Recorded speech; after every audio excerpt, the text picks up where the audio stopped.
Hey, what's up guys? Welcome back to another video. In today's video, I'm going to be showcasing you how to change the lock screen clock on your Samsung Galaxy S26 series.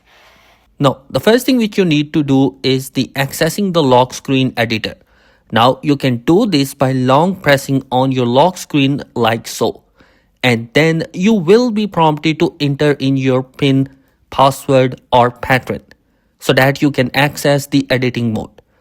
From here, you are then going to tap on the clock that you are currently using, and this pop-up menu will appear. Simply select the style and choose the one that suits your preferences. Again, you can come to font and you can change the font depending of if the style support it, as well as customizing the color of the clock. Then when you are happy with your clock looks like, you can also go ahead and just increase the size to your liking. When you are finished with the customization that you have made, you can tap on done to save the changes. And like that, you successfully changed the lock screen clock on your Galaxy S26 series. I hope this video will be helpful for you. Thanks for watching. Be sure to subscribe. Peace.